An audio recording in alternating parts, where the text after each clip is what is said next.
మా సినిమాలు కూడా అద్భుతాలు సృష్టిస్తాయని అంటున్నది. ఈ భామ ఇప్పుడు ఎట్లాంటి జంకు బెంకు లేకుండా బాలీవుడ్ హీరోలపై సెటైలు వేస్తున్న ప్రచారం ఊపు అందుతున్నది. ఇంతకీ ఈ భామ ఎవరు అనుకుంటున్నారా? జాతీయ ఉత్తమ నటి కృతి సనన్.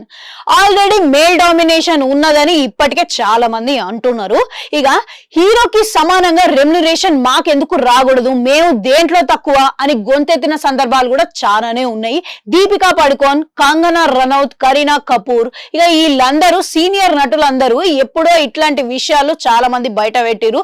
ఎన్నో సిచ్యువేషన్లు కూడా జరిగినాయి అనమాట. ఇక ఇప్పుడు కృతి సనన్ కూడా దీక్రు అనే సైన్మాని అడ్డు పెట్టుకొని నిప్పులు కక్కుతున్నది. ఇక ఈ సైన్మా కూడా ఏ హీరో లేకుండానే చాలా రోజులు ఆడింది. మంచి వసూలు కూడా కలెక్ట్ చేసింది. 100 కోట్లు పైగా కలెక్ట్ చేసింది, సాధించింది. దీంట్లో కూడా 3 ఫీమేల్ లీడ్స్ మాత్రమే.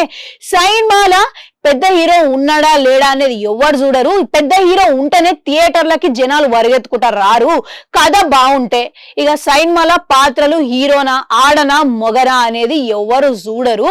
కథ బాగుంటేనే ఎవరైనా వస్తారు. కానీ దురదృష్టవశాత్తు కొంతమంది ఎట్లా ఆలోచిస్తారంటే మేము కొన్న టికెట్ కి న్యాయం జరగదేమో అనే సెన్స్ లో ఆలోచిస్తారు. ఇక ఈ విధంగా జనాలు కూడా జరంతా మారాలి, అంటే ఆడియన్స్ కూడా మారాలి అని అంటున్నది. ఇక ఇట్లా చెప్పిన మాటలు ఇప్పుడు హాట్ టాపిక్ లెక్క మారనే.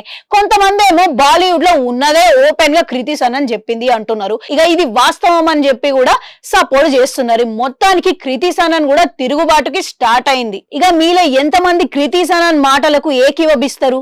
కామెంట్ సెక్షన్ లో కామెంట్ పెట్టురి. అట్లనే ఆడ గంట ఉండదు, అది కూడా ఒక్కరి పల్లెస్తా.